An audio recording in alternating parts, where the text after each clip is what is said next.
Hi there, my name's Kevin Harris and I am the course leader at Southampton Student University for the Sport Coaching and Development degree. I also look after the Coaching Innovation Programme, and the aim of this short presentation is to give you a very brief overview about what the Coaching Innovation Programme is and in what ways you can start to get involved in it if you wish to. So then, to provide you with a very brief context for what the Coaching Innovation Programme is, we obviously have the BA Honours Sport Coaching and Development degree at Southampton Student University, and within the degree we have two specific units that students will cover over the 2 years. The first one in their second year, called Sport Coaching and Development, which involves students to go out into the community, try and establish what the needs of a particular target group or a particular community have, what a particular social issue is, and from that their aim is to come up with their very own coaching innovation project as a project plan which they would aim to deliver in their third year. And they basically propose that plan at what we have as a Coaching Innovation Symposium, which takes place every May of the academic year, where the students showcase their posters in a presentation whereby industry practitioners will come round and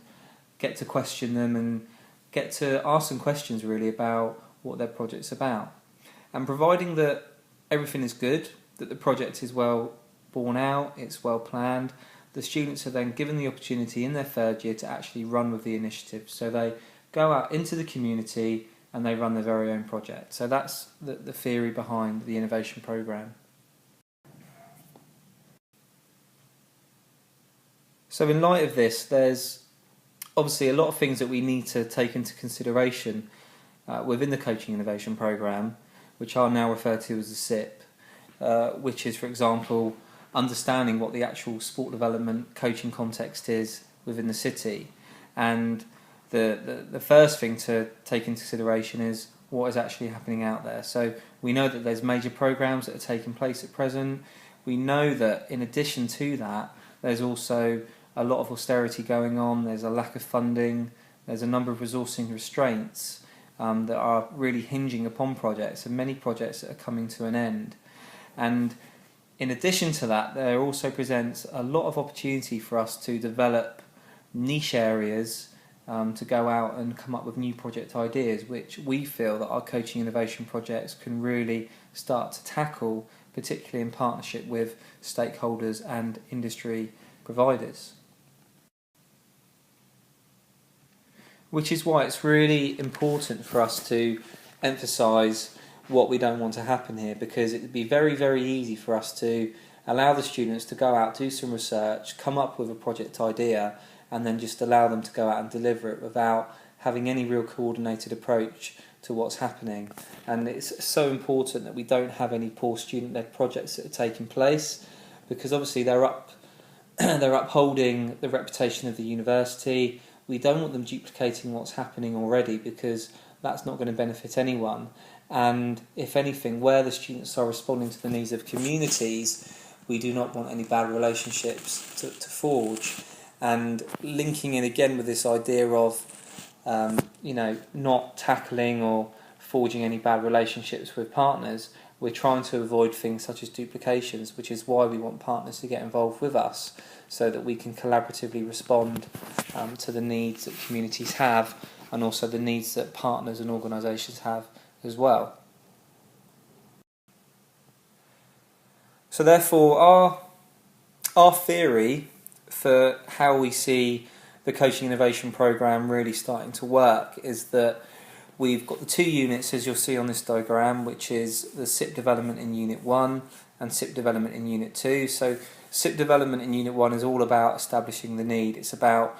having our students link up with local practitioners or local organisations where they can start to respond to those needs. And then obviously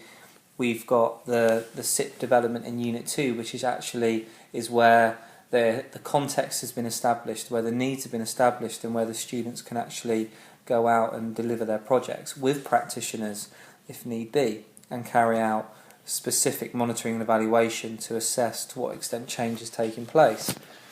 We are really passionate about making sure that this is coordinated properly, so therefore we have a steering group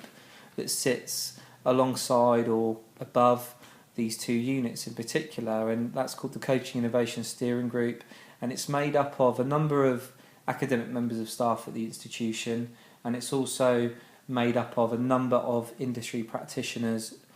who represent organisations and bodies within the city. So for example, we have practitioners from Sport Solent, which is an internal sports department within the university. We have practitioners from Active Nation, as well as a local authority and other key sports organisations that are taking an interest in sport for social change. And the idea of the steering group is that we get to discuss what projects are running at this moment in time within the second year unit, and we also have an opportunity to talk about what new projects are arising so that we can start to respond to what those niche areas are and start to think about what will be the exit routes for the projects that are running in the second year. So then we see the partnership or the steering group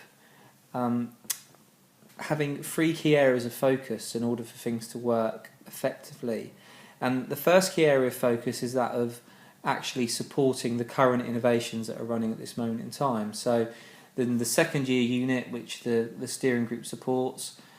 is about the innovations that are running at this moment in time. So we have a number of practitioners who are already supporting and mentoring a number of the projects that are taking place, because it's key to make clear that it's not about students volunteering for practitioners, it's about practitioners working with students, because the students are working in the industry. The second layer of focus for the partnership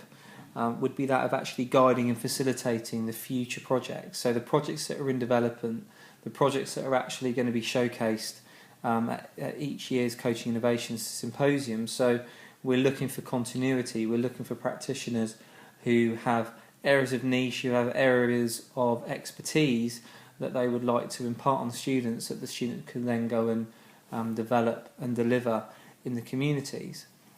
And another area as well is that of exploring funding opportunities for sustainability, because sustainability here is absolutely crucial. These are short-scale coaching innovation projects. However, given the conveyor belt of students that we have coming through each year, there's a very, very good opportunity for us to keep a number of the projects going on or continuing. But in addition to that as well, if the project has run its course, then we can start to explore how we bring that project to an end. But on the broader scale, we can also look at in what ways we can bid maybe for funds and money to be able to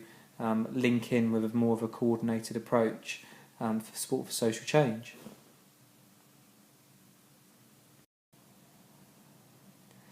Now overall, hopefully by now, having listened to the brief summary that I've given so far, you'll start to see the benefits that the Coaching Innovation Programme can bring towards sport for development, sport for social change, and sport development as a whole within the local community. Now obviously we're focusing heavily in Southampton, and for us what we're really keen to do every year, success for us is about showcasing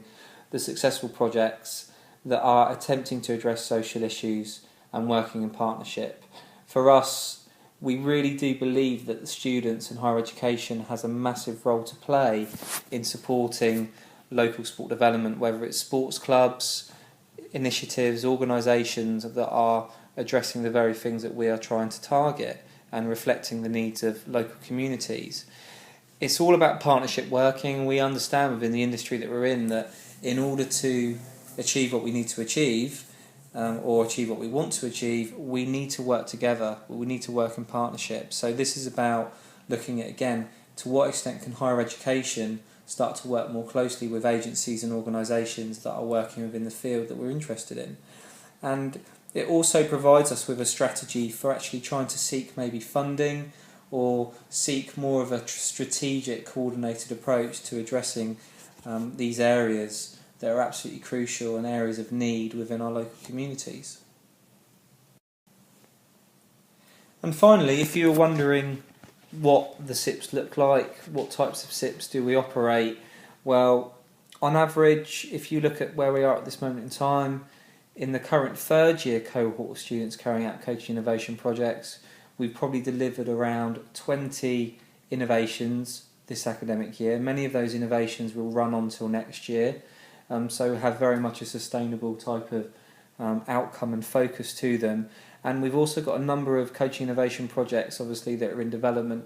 in the second year that will be delivered the following year. And you're looking at around 24 coaching innovation projects that will be moving into their third year next year. And these are varying in a number of ways. For example, many of them are social inclusion based projects, so working with hard to reach groups, diversionary groups, working with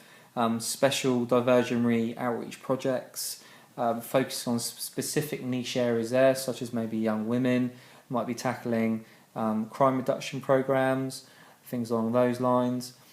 Another thing that we're really keen to do is work with sports clubs. We all know that sports clubs are the foundation for much of sport development activity and coaching within our communities, yet they are very poorly supported, and we'd really be keen to get students out into the community supporting some of our sports clubs more, developing some innovation projects, running some innovation projects that support maybe the recruitment of volunteers or support the recruitment of new participants into the club to be able to deal with the demands that the sports clubs have upon them.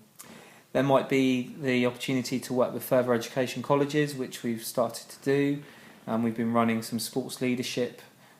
projects within schools and further education colleges where we are giving students the opportunity to go out and link in with college-based students to come up with sports leadership projects, which is working really, really well. Working with ageing populations, we have done some good stuff down at some of our local churches where we've gone out and we've delivered some physical activity based orientated sessions as part of our innovations to more elderly members of the community who might not have access to a number of the opportunities that many people would have. So these are just some of the examples that are listed that we are currently running at the moment, and we are actually looking to continue developing and delivering in the future. So if you're interested in getting involved in the Coaching Innovation Project, please give us a call or contact me via our Twitter feed, or you can contact kevin.harris@solent.ac.uk, and we'd be more than happy to discuss this with you.